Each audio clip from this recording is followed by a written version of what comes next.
Right now, millions of everyday investors across the US, Canada, the UK, and Australia think they found the ultimate financial safe haven. Banks everywhere are advertising high-yield savings accounts, CDs, and government bonds handing out a guaranteed 5% return. After years of stock market volatility and painful inflation, it looks like the perfect place to park your hard-earned cash. It feels safe, it feels smart, and best of all, it requires zero risk. But if you look underneath the surface of this 5% cushion, a completely different reality begins to emerge. This 5% return isn't necessarily a mistake, but for long-term wealth building, it's functioning as a sophisticated financial illusion. While you are celebrating a 5% nominal gain on paper, structural forces inside the global financial system, driven by massive national debts and currency debasement, are quietly capping your purchasing power in slow motion. In this video, we are moving past the emotional headlines to look at the cold, hard numbers. We're breaking down the exact math your bank won't show you, analyzing the historical cycles that prove why this setup occurs, and mapping out a balanced playbook to ensure your retirement savings actually outgrow the system. But pay close attention, because around the 8-minute mark, we're going to look at a specific hidden tax rule that actively shrinks your risk-free return down to almost nothing, and almost nobody is talking about it. What's up, everyone? I'm Gigi Invests. If you value direct, data-backed financial analysis without the institutional bias, do me a quick favor. Hit that like button, subscribe to the channel, and let's analyze the data. Let's look at the basic math. If you place $10,000 into a 5% high-yield account or a short-term government bond, your dashboard will show a guaranteed $500 profit at the end of the year. Mathematically, that is a fact. Your bank did not lie to you. But money does not exist in a vacuum. True wealth is never measured by the number of paper bills you own. It is measured exclusively by what those bills can buy in the real world. While the official Consumer Price Index, or CPI, might state that inflation is cooling down to a manageable baseline, everyday realities tell a different story. If you look at the non-discretionary costs, things you absolutely cannot skip, like property taxes, health insurance premiums, groceries, and energy, the real-world cost of living is climbing at a pace that heavily eats into that 5% return. Think of your wealth-building journey like rowing a boat upstream. Your bank has handed you a 5-mile-per-hour engine. On paper, you are moving, but if the underlying structural inflation and expansion of the money supply are moving against you at 5 or 6 miles per hour, you aren't actually gaining ground. At best, you are standing completely still. At worst, you are slowly drifting backward while feeling perfectly safe. And this isn't just an American phenomenon.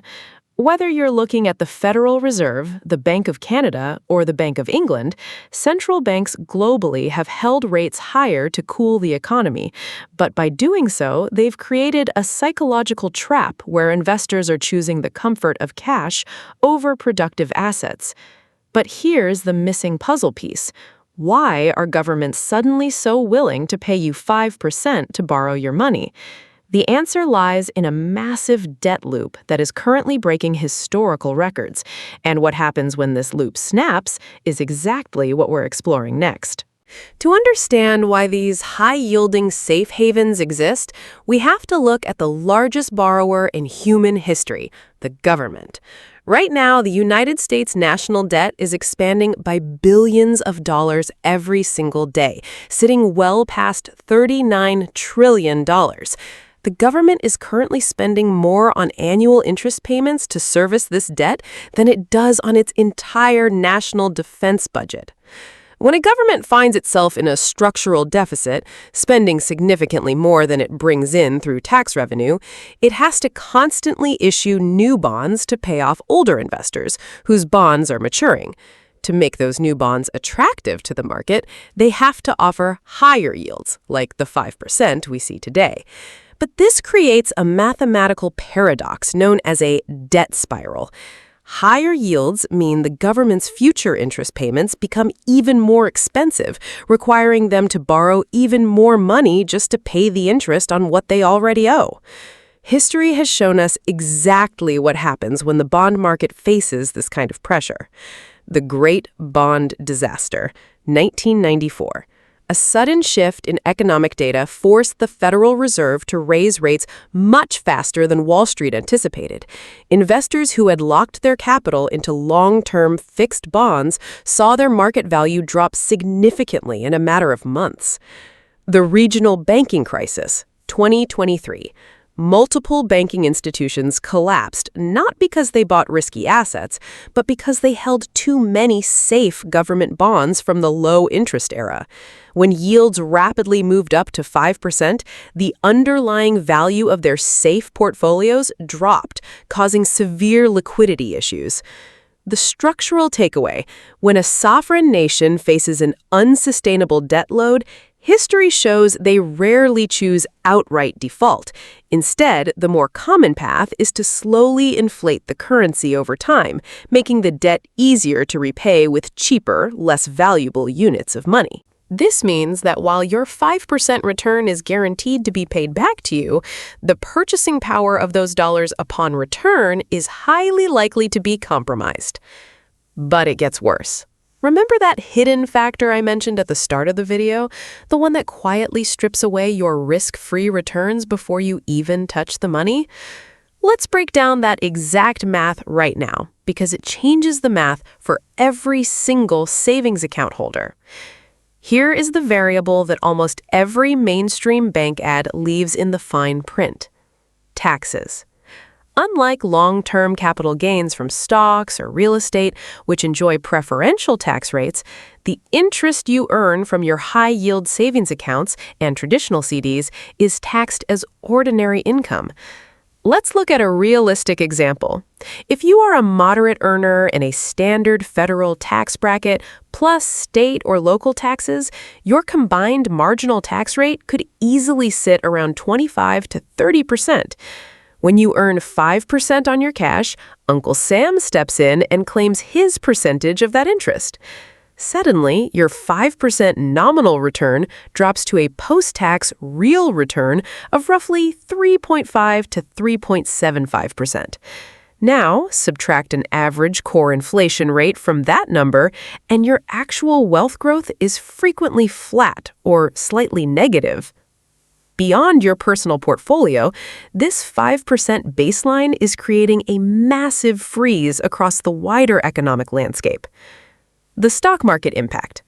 When institutional funds can park billions of dollars in risk-free government debt and hit their baseline targets, they pull capital out of productive, growth-oriented companies. Equities are forced to compete with a guaranteed 5%, which compresses corporate valuations. The housing market lock. The real estate market across the US, Canada, and Australia is facing a historic standstill. Homeowners who locked in 3% mortgages years ago refuse to sell because upgrading means taking on a new mortgage at 6.5 or 7%. Inventory stays locked, prices stay artificially sticky, and first-time buyers are caught in the middle. The economy isn't collapsing in a sudden headline-grabbing flash. Instead, it is entering a slow, systemic grind where capital becomes expensive and growth slows down. So, what is the alternative? If leaving your wealth entirely in cash leaves you vulnerable to the inflation and tax trap, but the broader economy is slowing down, where do you safely pivot? Let's look at the actual structural playbook. The goal of a sophisticated investor is never to avoid cash completely, nor is it to chase reckless risks. The goal is tactical balance. Here is the framework we utilize at Gigi Invests to navigate a high-yield, high-debt environment. Asset class. Strategy for 2026. Strategic purpose. Short-term cash, 1 to 3 month T-bills or HYSA. Maintain only absolute liquidity needs and emergency reserves. Preserves short-term optionality without taking on long-term duration risk. High-quality equities. Focus heavily on free cash flow positive companies with strong pricing power. Acts as a long-term compounder that can naturally pass rising costs on to consumers. Scarce, hard assets, real estate and Bitcoin. Allocate a disciplined, risk-managed percentage outside traditional fiat. Serves as a structural hedge against long-term currency expansion and debt debasement. Let's clarify this completely.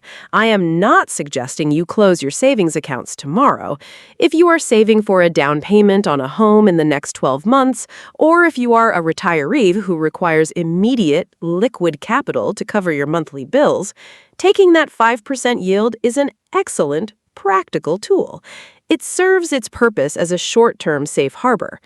But if you are using a fixed 5% paper return as your primary vehicle to build generational wealth over the next 10, 15, or 20 years, you are missing out on the compounding power of productive assets.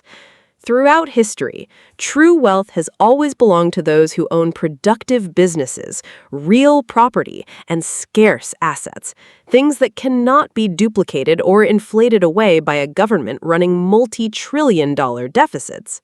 Use the 5% yield for liquidity, but look for opportunities to accumulate quality assets when market uncertainty drives their prices down. The macroeconomics of 2026 are sending a very clear message. The era of ultra-cheap, free money is behind us, and the foundational rules of capital preservation have evolved. The investors who build true wealth in this environment won't be the ones hiding in paper illusions. They will be the ones who stay rational, study the data, and adapt their strategies. If this analysis brought value to your financial journey and gave you a clearer perspective on your savings, please hit that like button right now. I want to hear from you in the comments below. Are you currently maximizing your cash in high-yield accounts, or are you actively rotating your capital into hard assets? I read and reply to as many comments as I can.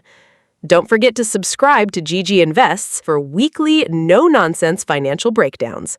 Stay disciplined, manage your risks smartly, and I will see you in the next video.